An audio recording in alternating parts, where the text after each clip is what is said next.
Welcome to the Veranda IAS. मेरा नाम है संदीप एंड मैं आज फिर से देखूंगा इंडियन पॉलिटी का सेक्शन।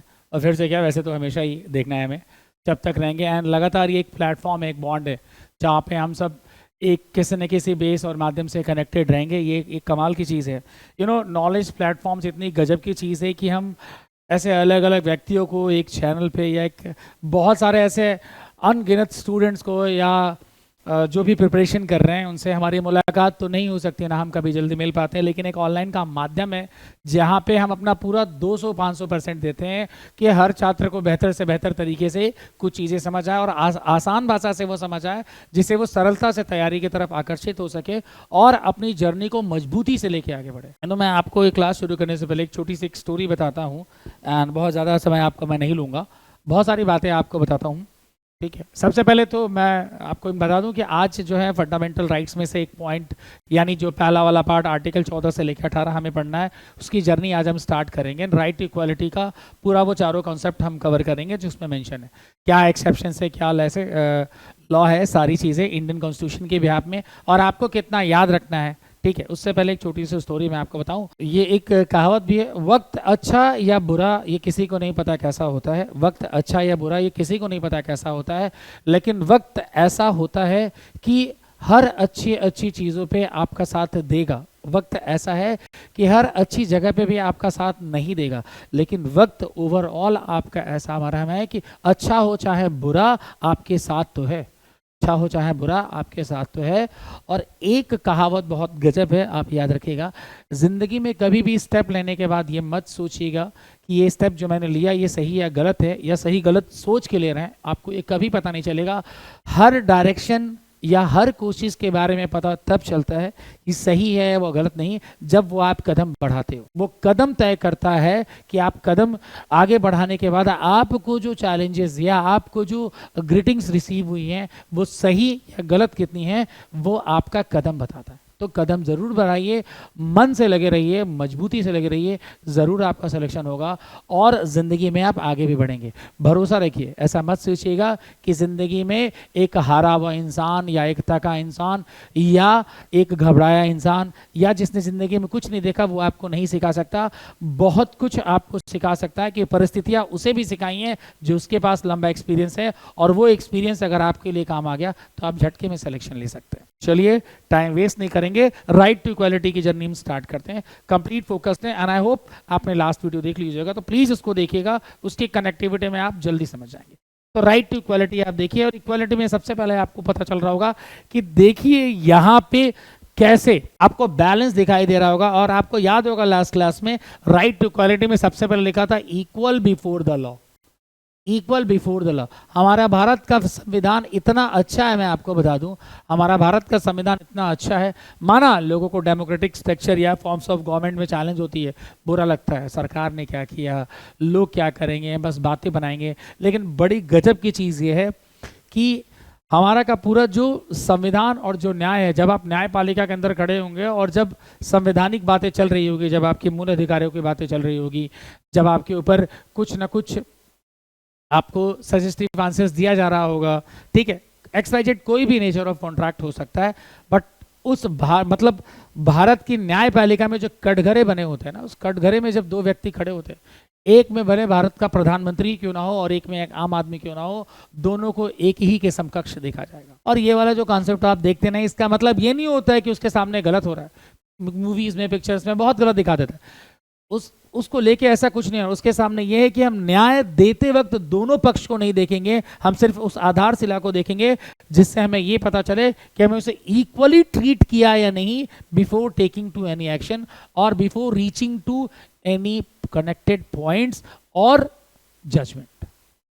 ठीक है, चलिए अंदर की तरफ देखते हैं। ठीक है, अबाउट राइट टू इक्वालिटी आप देखिएगा। राइट टू इक्वालिटी में आपको साथ ही साथ की पॉइंट्स बताऊंगा। सबसे पहले आपको ध्यान रखिए, अबाउट राइट टू इक्वालिटी में आपको बहुत सारी चीजें अंदर जो आपको प्रिस्क्रिप्टिव जितने 14 से लेके 18 तक याद करने हैं वो यहाँ से शुरू है। Table of content, right to equality India देखेंगे, इक्वालिटी में प्रोविजंस देखेंगे, इंडियन कॉन्स्टिट्यूशन में क्या क्या आता है, बिफोर लॉ एंड इक्वल मैंने आपको बताया, प्रोटेक्शन ऑफ लॉ आर्टिकल 14 में, ठीक है, protection of laws, equal protection, rule of law, exceptions to equality, क्या क्या एक्सेप्शंस है, साथ ही साथ बाद prohibition of discrimination on certain grounds, कैसे प्रोहिबिट किया जाता है, कैसे रोकना है, कैसे मना करना है, डिस्क्रिमिनेशन के अगेंस्ट में कैसे बोलना है, ये सारी चीज़ें उसमें कनेक्टिवली लाइन से प्रेजेंट है। और आगे भी एबोलिशन आपको कहाँ करना है, यानी मना किस पे करना है या आपको इनकार किस पे करना है, वो सारी चीज़ें। एंड एबोलिशन ऑफ टाइटल्स, किस बातों से या किस जाति के पक्ष पे आपको देखा गया या आपके लिए कोई बात कही गई, ये सारी चीज़ें। कोई व्यक्ति किसी को कह देता है तो वो लड़ना नहीं होगा, कोई व्यक्ति किसी के मूल अधिकारों पर चला गया तो वो लड़ना होगा। सारी चीजें इसमें आएगी। आपके मान लीजिए सिटीजन वर्सेस सिटीजन के बीच में चैलेंज हो गई, सिटीजन वर्सेस स्टेट के बीच में चैलेंज हो गई, स्टेट वर्सेस स्टेट के बीच में चैलेंज हो गया, सारी चीजें हैं। ठीक है, जब आप स्टैंडर्ड फॉर्म में पढ़ेंगे तीनों ऑर्गन्स, तो तीनों के बीच में अगर कोई डिस्प्यूट होता है या दोनों के बीच में कोई बात होती है या किसी पहले और तीसरे के बीच में बातचीत होती है, हर कोई न्यायपालिका आ जा सकता है, उसके समकक्ष अधिकारों का डिस्कशन होता है और हो के एक सही जजमेंटल रास्ता उन्हें मिलता है या एक सही जजमेंट उन्हें पास होता है। तो ओवरऑल ये बताने का सारा मकसद ये है, आपको पढ़ाने का सारा मकसद ये है कि आपको बीइंग एज ए स्टूडेंट के साथ, समझने के साथ, जब आप ऑफिसर बनोगे तो ऑफिसर के टाइम पे आपके दिमाग में ये बात होनी चाहिए, कहाँ डिस्क्रिमिनेशन की बात ध्यान रखनी है, कहाँ इक्वलिटी की बात ध्यान रखनी है। वाइल प्रिपरेशन आपको कनेक्टिव पॉइंट्स ब्रेन में होने चाहिए, कब प्रोहिबिट वर्ड यूज हो रहा है, कब एबोलिशन वर्ड यूज हो रहा है, कब equal before the law use हो रहा है, क्योंकि स्टेटमेंट के बीच में लग के आएगा तो आप कंफ्यूज हो सकते हैं। ठीक है, चलिए देखते हैं हम। सबसे पहला right to equal, right to equality देखिए क्लियर, बहुत बोल्ड में लिखा है, right to equality is the fundamental right enshrined in the constitution of India. इसमें आपको सबसे इंपॉर्टेंट जो याद रखने वाली चीज है वो ये है that 14 to 18 of constitution from concern stone of a justice fairness. भाई देखिए इक्वलिटी की बात होगी ना, लॉ इक्वल है तो इक्वल बिफोर द लॉ होने का मतलब इसका ऑपोजिशनल वर्ड जस्टिस है, कि जस्टिस तो मिलना है। जस्टिस मिलने के लिए कितने पॉइंट्स को वैलिडेट किया गया, जस्टिस मिलने के लिए कितने फंडामेंटल राइट्स के क्लॉज को चेक किया गया न्यायपालिका के द्वारा, ये बहुत बहुत इंपॉर्टेंट चीज है, इसलिए यहाँ पे वो मेंशन है। और आप की पॉइंट देखें यहाँ पे, together they can ensure everyone is treated equally before the law, given equal opportunities to speak, to present, to participate in every movement, in every attachment.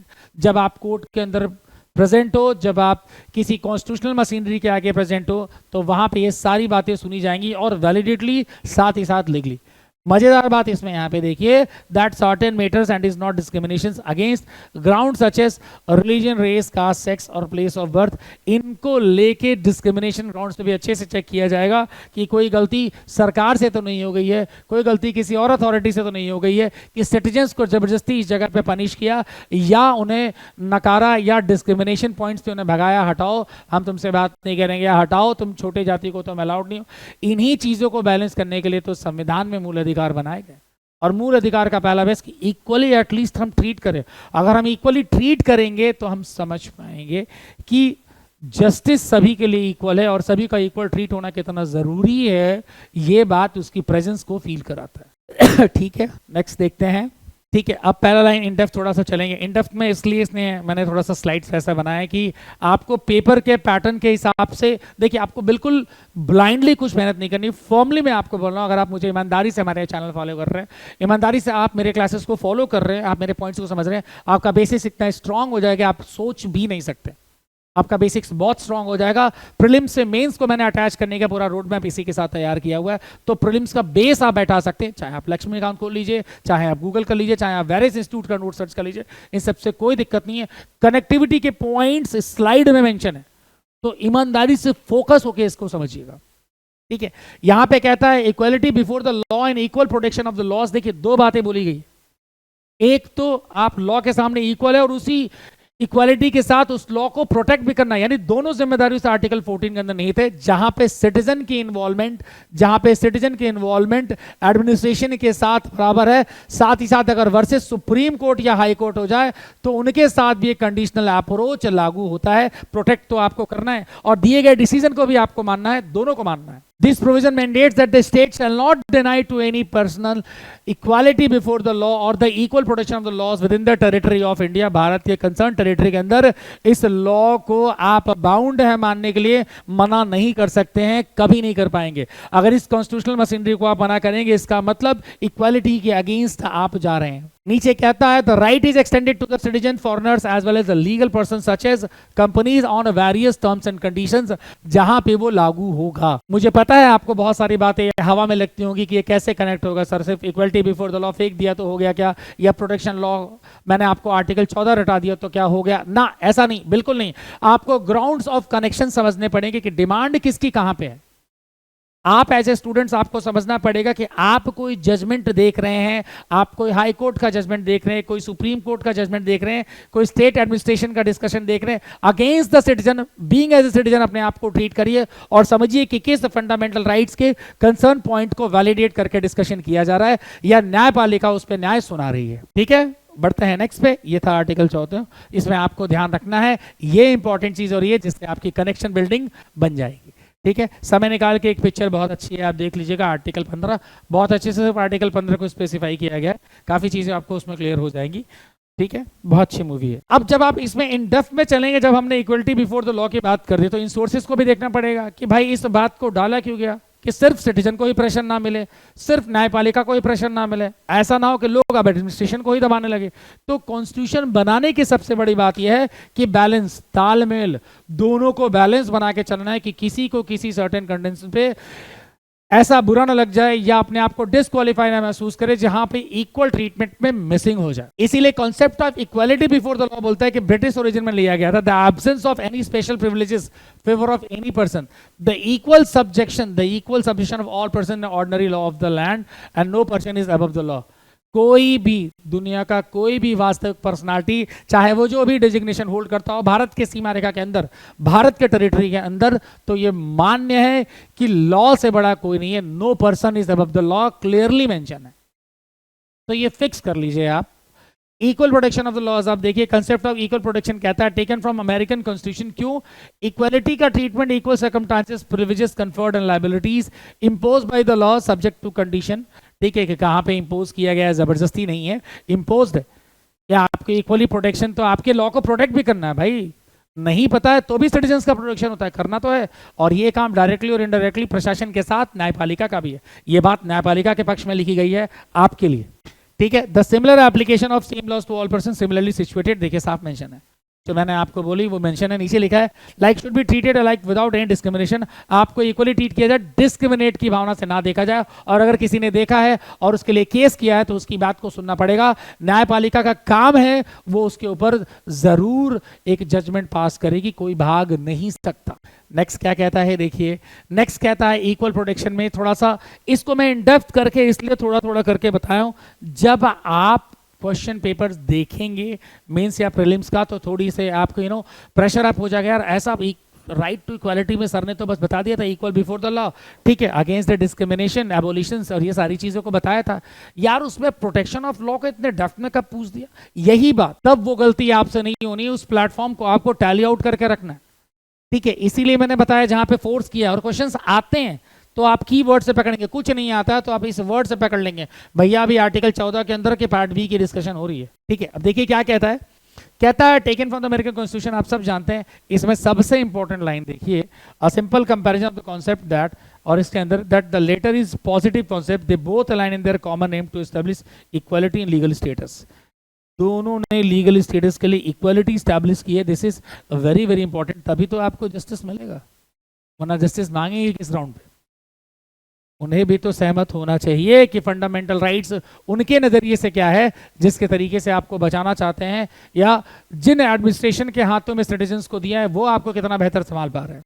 ठीक है, नेक्स्ट देखिए, एक्सेप्शंस टू इक्वालिटी, ये थोड़ा important रहेगा, अभी आपको थोड़ा हो सकता है शायद समझना है, थोड़ा टाइम लगेगा, लेकिन फंडामेंटल राइट्स में कितनी सारी चीज़ों को हम कनेक्ट करके मानते हैं और कितनी सारी चीज़ों को बाउंड अप होकर हम छोड़ देते हैं, वो एक्सेप्शंस हैं।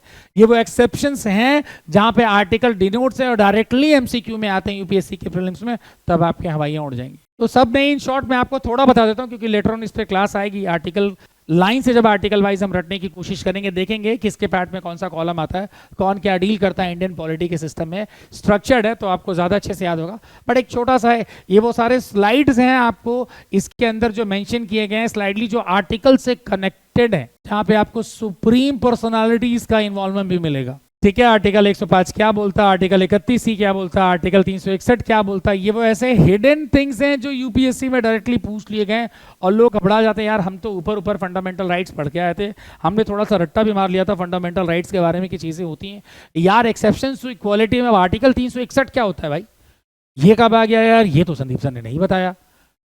तो भैया ये वो इक्वालिटी के एक्सेप्शंस हैं जहां एक तरफ आप फंडामेंटल राइट्स की एक डिजाइन वैल्यू पढ़ते हो, पीछे आप ये देखो कि किनको छोड़ पर न्यायपालिका के ऊपर कौन आपके साथ है कौन नहीं है, ये वो पक्ष हैं। ठीक है, जैसे सिर्फ एक बताऊंगा, that the president of India and the governor of states enjoy the certain immunities. इनको कुछ ग्राउंड पे छोड़ा जा सकता है, इनके लिए इक्वालिटी ग्राउंड्स अलग है क्योंकि ये 2 डेजिग्नेशन पोस्ट हैंडल करते हैं। अभी सिर्फ इतना ही, जब इनके प्रेफरेंशियल पावर्स बताऊंगा तब समझ जाएंगे। ये इक्वालिटी पे एक्सेप्शंस हैं, ठीक है, एक्सेप्शंस यानी आपको पता होगा उनको छोड़कर apart from the fundamental rights जो अलग है, जिन पे क्या एप्लीकेबल होता है और क्या नहीं होता है, वो साफ प्रेजेंटेबल है। ठीक है, प्रोहिबिशन ऑफ डिस्क्रिमिनेशन बहुत सिंपल है, आर्टिकल 15 बोलता है, यही मूवी कह रहा था, दैट डिस्क्रिमिनेट यानी आपको डिस्क्रिमिनेट नहीं करना है, रगड़ना नहीं है, निगेटिव नहीं बोलना है, किसी को नीच नहीं दिखाना है आपको। ठीक है, अभद्र भाषा का प्रयोग नहीं करना है, अनुचित भाषा का प्रयोग नहीं करना है, अनुचित व्यवहार आपसे उनको सर्टेन ग्राउंड्स पे नहीं करना है क्योंकि वो भी भारत के सिटीजन है। और मैं आई होप आपको पता होगा कि मैं किस डाउन ऑफ क्लास के बारे में बात कर रहा हूँ, जो हमारी 4th कैटेगरी है। 3rd और 4th कैटेगरी को हम कितने अच्छे से अपने वर्ण सिस्टम में देखते हैं, सबको मालूम है। और आज का वो मॉडर्न दुनिया आपको पता है, higher class lower class, simple भाषा। इतिहास का पुराना वर्ण सिस्टम और नया वाला तो हायर और लोअर क्लास। देखिए साफ लिखा है, the state shall not discriminate against any citizen on the grounds, ये वो ग्राउंड्स है भाई। ठीक है, रेस, ठीक है, कास्ट के ऊपर, सेक्स के ऊपर, मेल फीमेल को लेके, यानी कौन सी कम्युनिटी साथ रहना चाहती है कौन से नहीं, भाई आपको क्या करना है, रहने दो ना, कानून कह रहा है रहने के लिए, आपको कहाँ डिस्क्रिमिनेट करना है। ठीक है, एंड प्लेस ऑफ बर्थ उसको लेके, not citizen shall be subjected to any disability, liability, restrictions, conditions, grounds और रिलीजन्स। किसी को भी नहीं access to the public places. भैया पब्लिक प्लेसेस पे हर कोई अलाउड है क्योंकि public property is equal to government property. वहाँ पे कोई अपना एक सोल पर्सन मनमाना नहीं दिखा सकता या सोल अथॉरिटी नहीं दिखा सकता।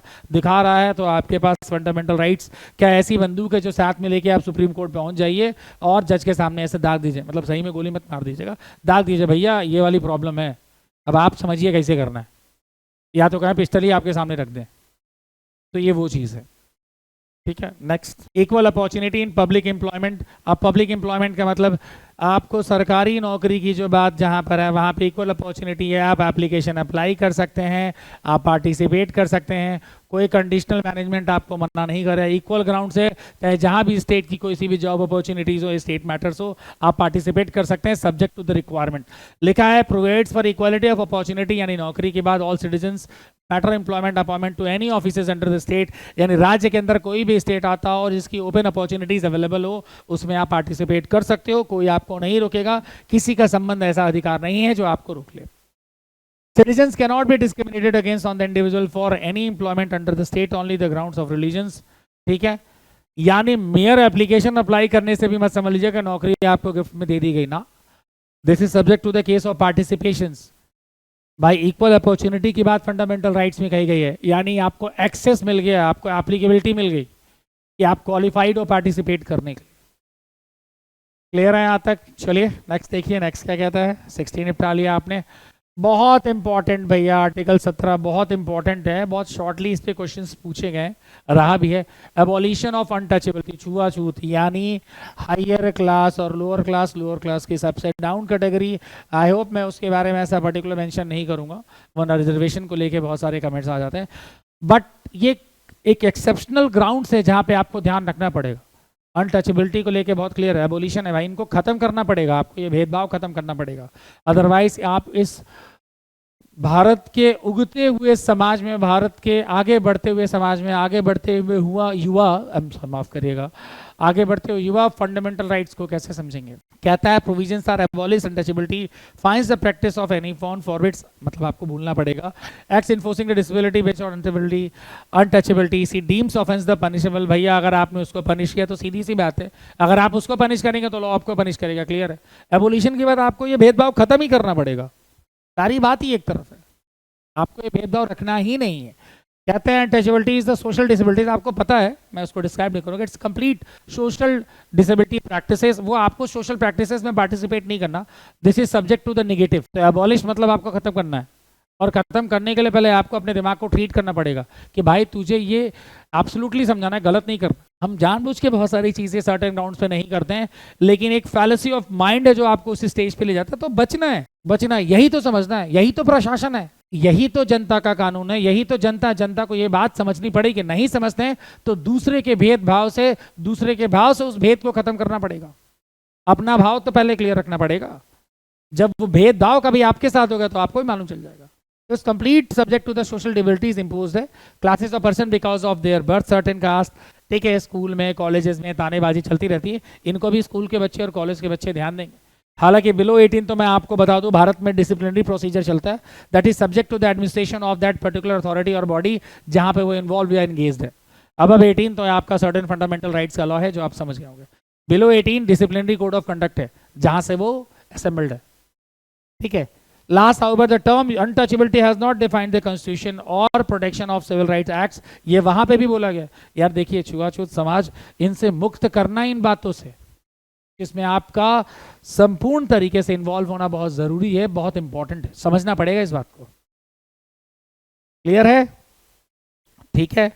Next, abolition of titles. Titles बहुत इंपॉर्टेंट है। दोनों एबोलिशन वाले पॉइंट को आप यहाँ रख सकते हैं।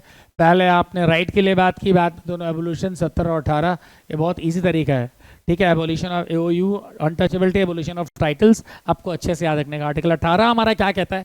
कहता है कि constitution deal with abolition of titles and distinctions. यार वो छिन्न भिन्न वाला भेदभाव यार है, सेम ही है, उसी में मैं आपको डिस्क्राइब करता हूं। Provide the states of granting any title except of military, academic and distinctions to an individual whether a citizen और अ फॉरेनर। कुछ भी आपको एक इंश्योर्ड टाइटल खुद के पीछे लगा के नहीं घूमना है यार, ठीक है। कि सरकार ने कह दिया ठाकुर लिख लिया, ठाकुर है, सिंह साहब पंडित है, वो गाड़ी और गाड़ी के मॉडल के बाहर अच्छा लगता है, घर के दरवाजों के बाहर अच्छा लगता है। राज्य में किसी अपने आप एक संवैधानिक तरीके से अपने ऊपर लगा के घूमेंगे या लोगों को बोलेंगे तो वो ग्राउंड पे गलत है। आप एक भारत के सिटीजन हैं, अगर आपको कोई रिकॉग्नाइज पोस्ट या टाइटल्स दिया जाएगा तो वो राज्य या भारत से संबंधित, अगर आप किसी गवर्नमेंट जॉब में हैं तो वो आपको असाइंड होगा, स्पेशली अगर एकेडमिक में है तो, और अगर आप मिलिट्री में हैं तो आपको टाइटल इंश्योर किया जाएगा। ऐसा कोई टाइटल लगा के मत टहलने लगेगा, कूटे जाएंगे आप, घसीट घसीट के मारेंगे सब पहले। उसके लिए भी एबोलिशन ऑफ टाइटल्स का कानून है, ठीक है। India accepting the titles of मेरी फॉरेन स्टेट्स, ऐसे बहुत सारे लोग पकड़े भी गए तो उनके ऊपर एबोलिशन ऑफ टाइटल्स का क्लेम किया गया फंडामेंटल राइट्स पे, क्योंकि ह्यूमन राइट्स कमीशन वालों को भी जवाब देना पड़ता है ना। अगर भारत के किसी या किसी भी नागरिक को पकड़ी तो उसके साथ कानून ने क्या किया, कानून ने कौन सी धारा लगाई, कानून ने उसको किस धारा के अंतर्गत पकड़ा है, या उस सिटीजन से या नॉन एवेलेबिलिटी ऑफ सिटीजन में वो कैसे पकड़ा गया, प्रशासन की नजरों से वो कितना फेल था, तो उसे कोर्ट में ले जाते वक्त इन संबंधित बातों को जज के सामने रखना पड़ेगा और वो चार्जशीट के अंदर फाइल होता है कि हमने इसके तहत ये पर्टिकुलर केस रजिस्टर्ड किया है। ये चार्ज साइड में वो सारे क्लेम्स मेंशन्ड है। तो हवा में ऐसी कोई चीजें नहीं होती है। वहां पे क्या आप वर्बली बोल के डिस्कस करेंगे, अरे वो टाइटल लगा दिया था सर, आपको पता नहीं है, 2-4 थप्पड़ उसको मारे, देखिए फिर लेके आए, अब आपको सब बोलेगा। ये कानून में भी बहुत सारे लोग ऐसे बेवकूफ भरे हुए हैं जिन्हें ये चीज करने की जरूरत नहीं है और करते हैं, अपनी ईगो को सेटिस्फाइड करने के लिए करते हैं, बट आपको बिल्कुल नहीं करना है। यही हमारा खूबसूरत संविधान आपको कहता है, पेशेंस से पढ़ेंगे तो एग्जीक्यूट कर पाएंगे। जैसे बहुत सारे लोग बोलते हैं सर बहुत सारी चीज़ें पढ़ाई करके क्या होगी, हम इतना पढ़ लेंगे, हमने वहाँ मैथ्स पढ़ लिया, हमने ट्रिग्नोमेट्री पर अलजेब्रा पढ़ा, सब रियल लाइफ में कौन सा काम आता है? अबे भाई रियल लाइफ में उसको लेके तुम घर नहीं बना लोगे, हाँ, लेकिन उन परसेप्ट असेंबल चीज़ों से आपने अपने दिमाग के स्ट्रेचेबिलिटी को लिया और आपने पेशेंस और नॉलेज दोनों को इनेबिल्ड करके काम सिटीजन बनाया, जहां पे उसका एक्सेस यूज आपको मिलेगा ना, आप असेंबल कर लोगे, अपने आप समझ जाओगे कि इस फिजिबिलिटी को पढ़ने से हमारे ब्रेन का स्कोप कहां तक गया। ठीक है, इसमें देखिए लिखा है neither a citizen nor a foreigner holding an office of profit trust under the state are allowed to accept any gift salary position from under the foreign state without the president consent. कोई भी foreigner या Indian किसी तरीके का designation upgrade करता है तो उसमें आपको न्यायिक तरीके से बता दूं, आपके आधिकारिक तरीके से आपके पास राष्ट्रपति का सम्मानित एक पत्र होता है जो आपके पास होना चाहिए, या प्रेसिडेंट उसको खुद कंसिस्टेंट करेंगे कि ये हमने ऑथोराइज करके दिया हुआ है तो ये रह सकता है, ये मानवीय या ऐसा माननीय है जिसको हमने ये परफेक्टली कहा हुआ है, तो वो उस कैटेगरी के अंदर में आके रह सकता है और तब जाके उसका फंडामेंटल राइट्स का ये पॉइंट सही वैलिड होगा। ठीक है, तो आई होप आपको 14 से 18 तक की कहानी बहुत पसंद आई होगी, राइट टू इक्वलिटी कहानी बहुत अच्छी लगेगी।